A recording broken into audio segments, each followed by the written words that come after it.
Hello and welcome to this week's Out of Cast, your program completely in English to improve your knowledge about cinema. I'm Helia the Boohead with my friend and colleague Twinkle Nora. and today we're gonna talk about the director who loves the world of monsters, ghosts, ghouls and spirits, mythical and otherworldly creatures, Guillermo Del Toro.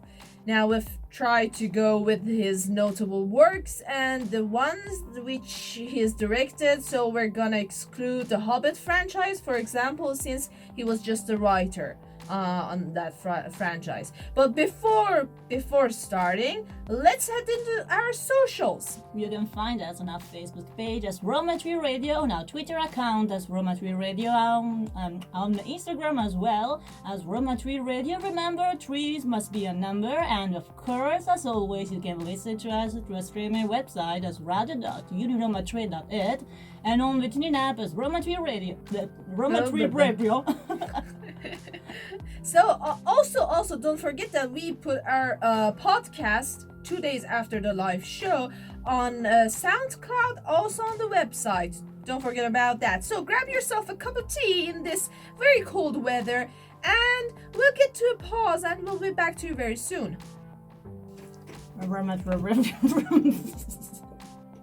Too much Roma 3 Radio. See you in just a minute. I think the microphone is a bit low, mine. So let's start with Mimic, coming out in 1997. So, in New York, two scientists are trying to find a cure to a virus carried by bugs, threatening the lives of thousands of children. They manage to mix various DNAs to create a new life form called the Judas breed, which releases an enzyme that eradicates the virus. But the natural balance is twisted, and 3 years later, mysterious insect-like creatures spread through the underground, mimicking the aspect of the prey, mankind. At first, Mimic was planned as one of the 3 30-minute short films intended to be shown together as a sci-fi anthology named The Light Years, all 3 inspired by sci-fi novels.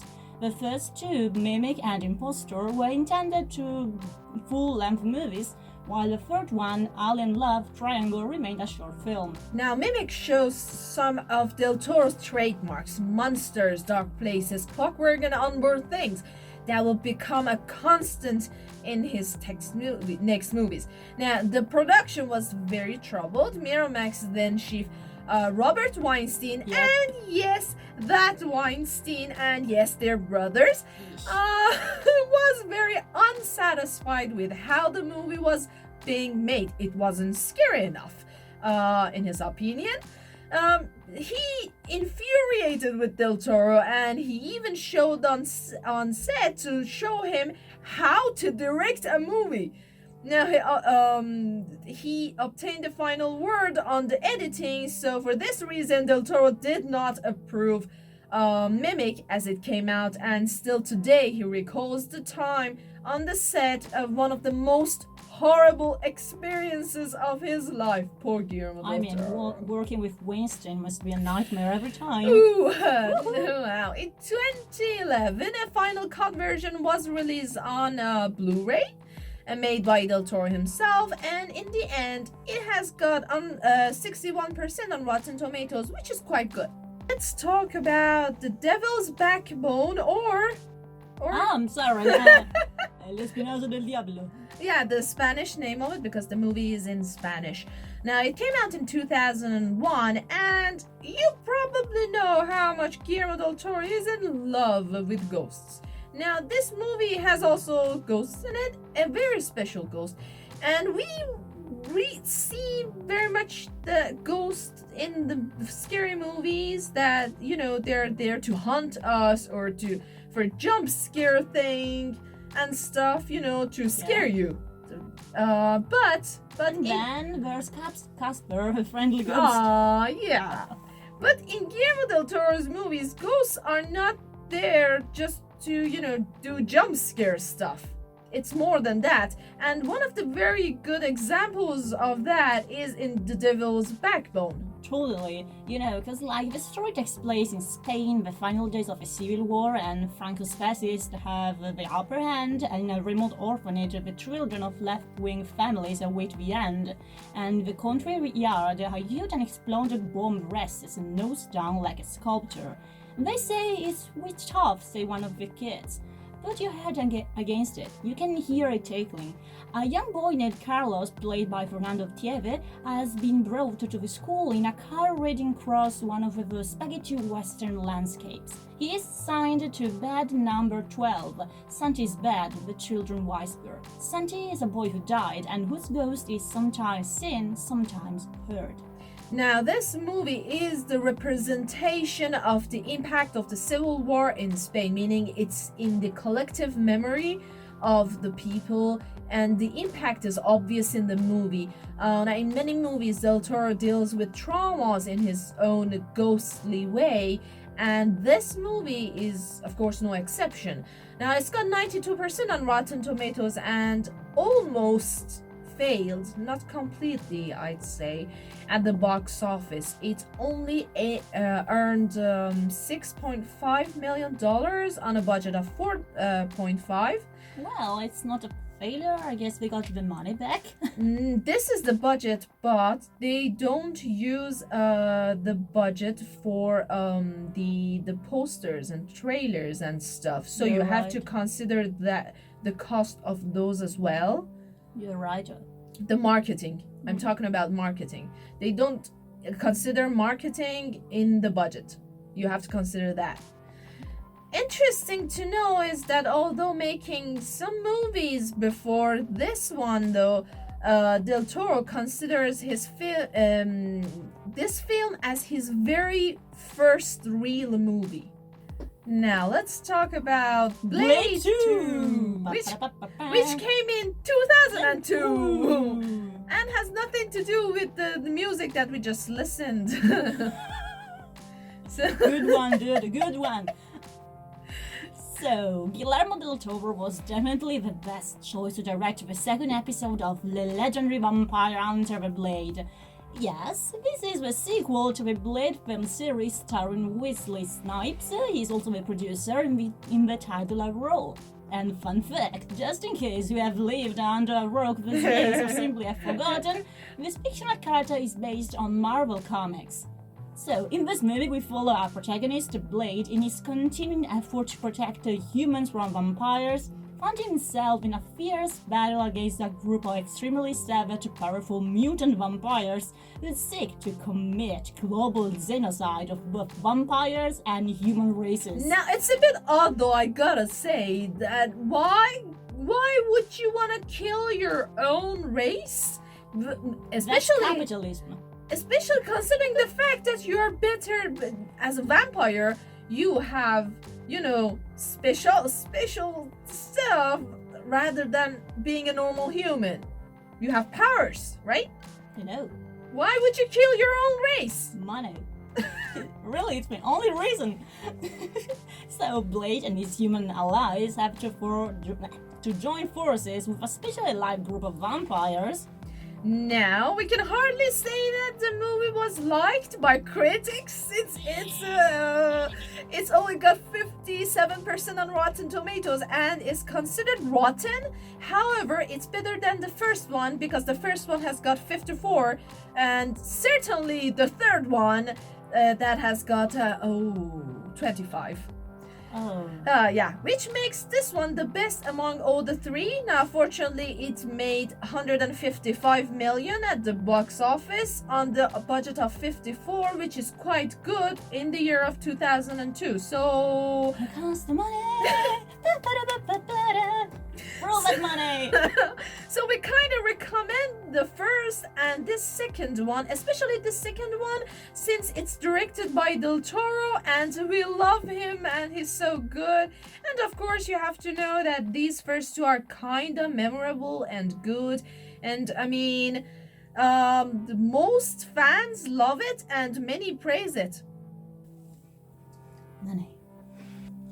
So, let's talk about Pan's Labyrinth or El laberinto del fauno. Yeah, that one. I Hola, can't. me llamo Pablito. I don't I'm so speak sorry. Spanish, but Eleonora does, so here we are. I mean, kind of. So it ¿Dónde came está out. la biblioteca? What? So it came out in 2006, and Eleonora is our specialist to talk about thank you. Pan's Labyrinth. The Pan's Labyrinth was written by Guillermo Del Toro and Carmen Soriano, and in this movie it can be considered as the second installment of Del Toro's fantasy stories set during the Spanish Civil War, the first one we said before being The Devil's Backbone. And just like its predecessor, the movie is a perfect combination of fantasy and historical events, which intertwine so much. The critics still wonder if the fantasy scenes are more likely part of the main character's imagination than a real world in itself, and the said main character being Ophelia, played by the young Ivana Baquero, a shy young girl who sets up with her pregnant mother into the Spanish countryside, meeting her new stepfather Vidal, played by Sergio Lopez, an army officer which really 100% represent Francisco Franco dictatorship back then. Wow.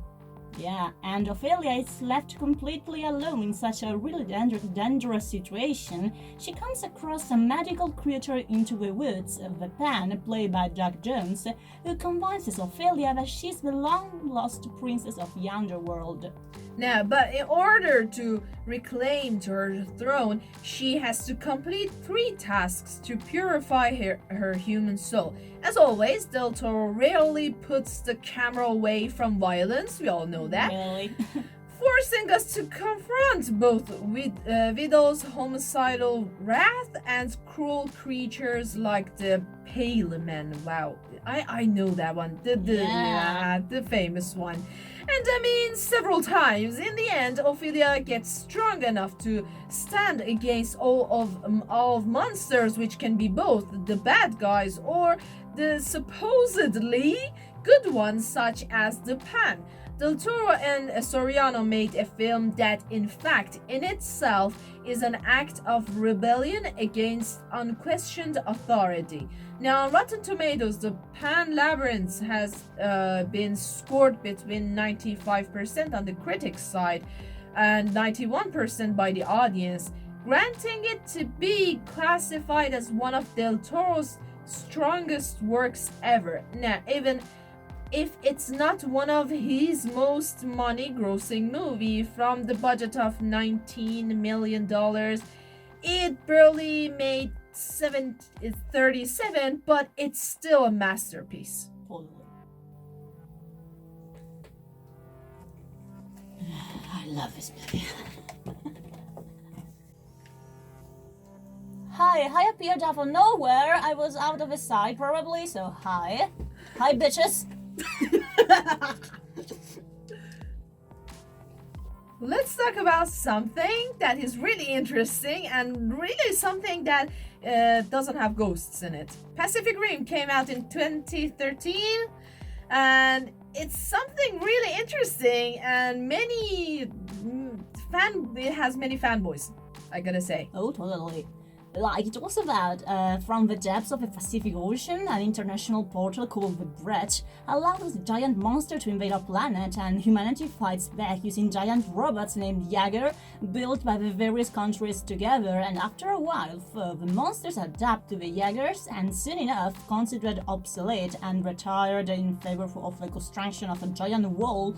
We're going to build a wall! I'm sorry, I had to do it. So, at least we know what he is looking for. To build a wall is for that. He's seen Pcific Rim. Yes, That's why. exactly. That's why he talks about aliens all the time. That's the reason. Exactly. Oh, and by the way, I love your accent that you say Jaeger instead of Jagger. Jagger. Okay, go on. I was trying to say, I'm going to build a wall to separate the crews from the front of the aliens. So with humans on the brink of extinction, a secret organization is reunited with the last 4 faction Jaegers to save the planet for good.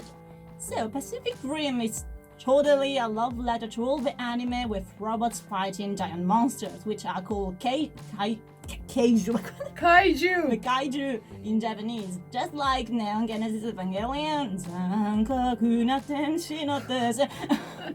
So the script was actually two-handed by Del Toro and the American scriptwriter Travis Beckham back in 2008. The movie was heavily edited with more than an hour cut because the length should have remained 2 hours long. Now, Alfonso Cuarón and Alejandro González Iñárritu helped, wow, such people. With the editing, those scenes concerned more about the character's loss and in-depth, but they were considered too boring for the mainstream audience. Our writer has written something that I'm not quite sure whether I should say it or not, but I'm gonna say it. I'm not sure Kaiju is even mentioned in Evangelion. I don't know. With you, they call the monsters angels. Oh.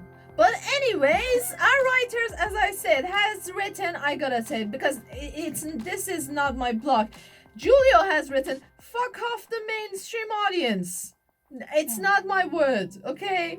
Now, for this reason, the editing must have been the most balanced possible and the character arcs reduced to the essentials.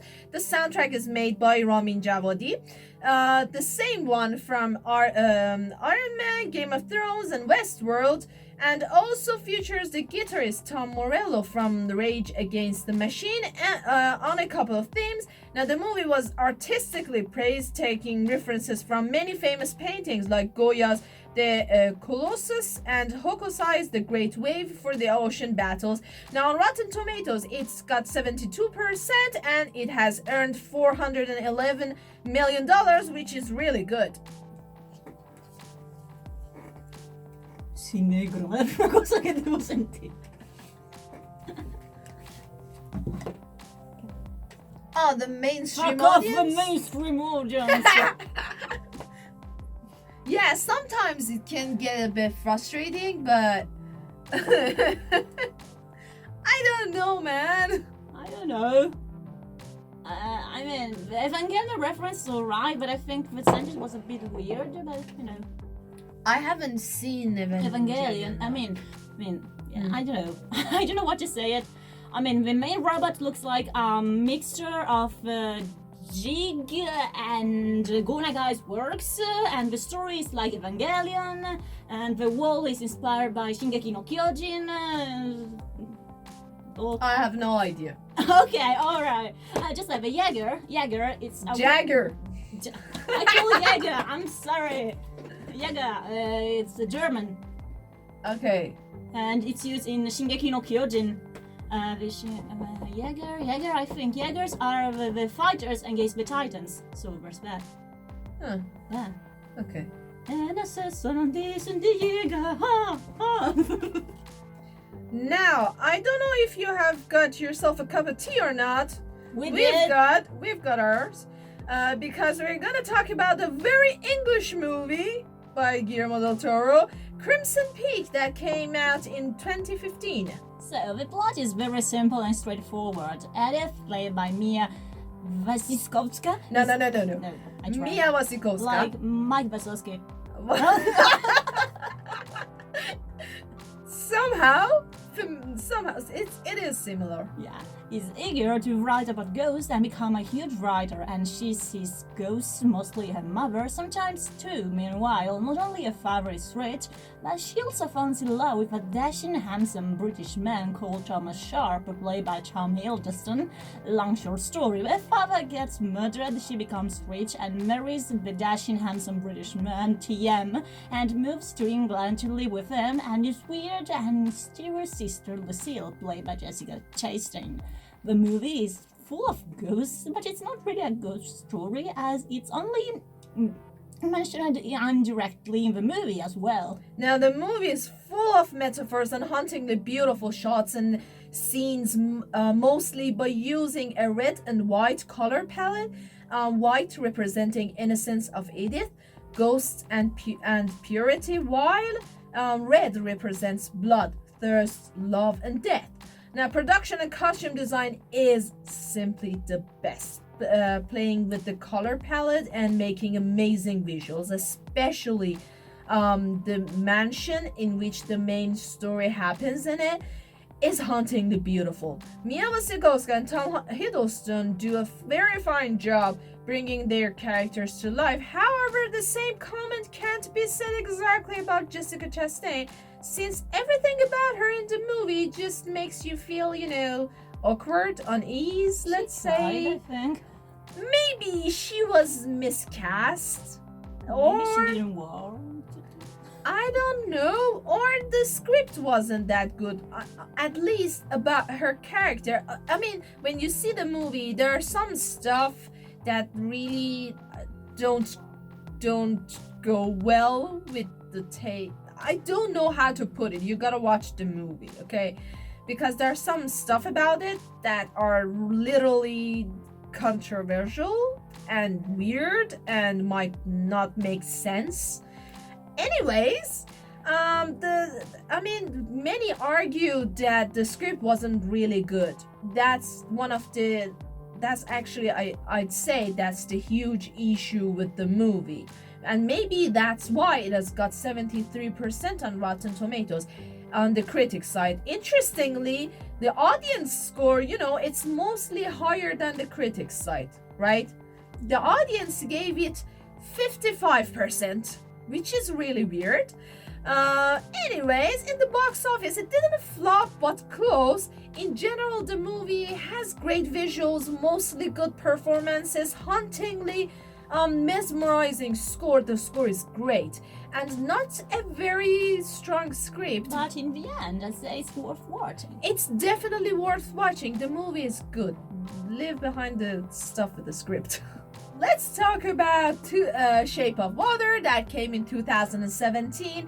And it's a good one. This is a very good one. Totally. I watched it in theaters. Oh my god, lucky you. Yeah, I was alone by myself and I'm really happy for it. Wow. Yeah. So, The Shape of Water, written by Guillermo Del Toro and ex-Game of Thrones screenwriter Vanessa Taylor, The Shape of Water finds Del Toro and his visually distinctive best and matched by an emotionally absorbing story brought to life by a stellar Sally Hawkins performance. The latter plays the role of Elisa Esposito, a 60s lonely mute janitor who works at a soup secret who works at a top secret research facility, where one day she forms a unique relationship with an amphibious creature that is being held in captivity. I know I talked about only Hawkins' performance, but this movie is a general acting masterpiece from the main character, who successfully combines all the character's emotions, feelings, and desires, which are in a single word of the entire movie, to Michael Shannon, Richard Hackins, Doug Jones, which again plays a Del Toro Monster of the Week, the Amphibian Man, Michael Stuhlbarg, and last but not least, Octavia Spencer. I mean, Michael Shannon in this movie is amazing. I mean, I generally love Michael Shannon's performance in every movie he does. He's really good. The Shape of Water is, from a technical point of view, a Beauty and the Beast retake set in the 60s. But it's more than that. There's also this recurring theme about all the human characters feeling incomplete. So the amphibian man becomes an opportunity to fill the void they all have. Deep down inside, no matter what, strangely enough, the movie has been acclaimed by critics. 92% on Rotten Tomatoes, which is really good, but not so appreciated by general audience. It's like kind of with Crimson Peak, but Crimson Peak got rotten on the audience side, but this has 72% on the audience side. Yeah. But some say, I mean, I have a friend that told me he hated Shape of Water. What? Yes, he I hated love it. it. I kind of liked it, but I get the people who say they hated it. I get both sides. Some might say that Shape of Water isn't much as original as other Del Toro's work. Others may think that it's one of the best movies of 2017. All we know for sure is that this movie managed to win 4 Oscars in a row. I mean, it was for Best Director, I think it was for Best Movie, I'm sure it was for Best... Special effects, I think. No, Best Soundtrack by Alexandre Desplat. I think it was for Production Design as well. I think these were the 4. And, I mean, it's a good movie. So, also, it won other 127 awards, even more nominees. And if I remember correctly, it won 330 nominees worldwide in just 1 year. Wow. Yeah. Jesus. Now, Del Toro worked with a smaller budget this time that usually he has access to, which is $19 million, just like the past Labyrinth, gaining even more at the box office, which is 57, which is really good. It is good. Good. So, going from this very happy music to the conclusion, we all, of course, didn't have, which was, Trash Talk of the Week. We didn't have it because you can't trash talk Guillermo Del Toro. No, but you can't. You simply cannot. No, you can't. I mean, his genius is undeniable. He's a visionary director with his unique style. You might not like him or all of his movies, but you can't deny the fact that his love for the spirits and ghosts and the fables make him sort of a one and only person in this type of movies and movie making. And here's a sneak peek for you, since Matteo Garone's Pinocchio will be in cinemas for this holiday, at least here in Italy. It's good to know that Del Toro is also working on his own adaptation of the famous fable, Pinocchio, and it will probably be released in January 1st, 2021, exactly 1 year apart from Garone's version, very precisely, which is weird, setting the time. I mean, they are both released for New Year's and Christmas. Yeah. That's really weird. But it's worth noting that Del Toro's version will be released on Netflix. Yeah. The contract, the distributor is Netflix, as Service that. Mm-hmm. And so I want to talk about his unproduced films, if you want to. But he has a trilogy, right? Yeah. But he hasn't made the third one. Yeah. Just like I said before, there was The Devil's Backbone, then there's The Pan's Labyrinth, and it was supposed to be another third movie, which was supposed to be 3993 on 2006, and Guillermo Del Toro was to return as the director, but he abandoned the project to direct the Hellboy 2: The Golden Army, and there's no info about the plot or what it was supposed to be. No one knows what it is, and I have no idea why he abandoned his trilogy, because it was really good. Also, some interesting fact and some interesting project that he didn't want to do. Here you go. There are so many, really. Your mind will be blown. Blade 3 was supposed to direct Blade 3, but he rejected to work on Hellboy and The Wind in the Willows, Harry Potter and the Prison of Azkaban, I Am Legend, Tarzan. Doctor Strange. Doctor Strange was supposed to be directed by Guillermo Del Toro in 2007, so it's not the Doctor Strange we got in the end. But let me say, the screenplay was supposed to be written by Neil Gaiman. Oh! I loved the latest series that he's done, Good Omens. Yeah. I loved it. And the film was cancelled due to low studio interest. Oh yeah. And then Marvel, 10 years later, money. He wanted to do Doctor Strange. I can't imagine how he would have done it. I mean, not that Scott Derrickson, the director of Doctor Strange, he has also done a great job. I loved it. Also, we found another thing. He was also about to direct Thor.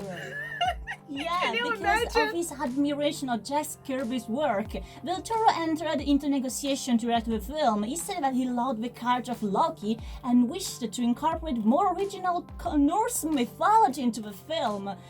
So he wanted to include a really dingy Valhalla, Vikings and mud, but he left the project to direct the Hobbit film adaptation. And in the end, Kenneth Branagh directed the movie.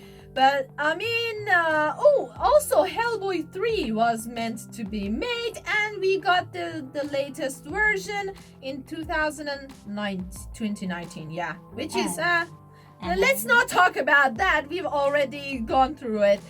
Anyways, And can I say it? The last Go. thing, please. So he was supposed to make a stop-motion film remake of Roald Dahl's novel The Witches with fellow director Alfonso Cuarón. oh, No further developments on the project has been emerged until 2028 because Robert Zemeckis been hired as the director, but from stop-motion become live action. we That- still don't know, but that might also still, but as I've seen, it's still in the production. Yeah. Anyways, so this has been this week's Out of Cast, talking about a complicated man with complicated mind who can do all writing, producing, directing, doing everything, voice acting, and doing lots and lots of cameos. Special mention. This is not a cameo. He is in the complete game in Death Stranding. Yes, that awesome game. He is as Dead Man, and yes, that's his name in the game. Hope you've enjoyed this week's Out of Cast.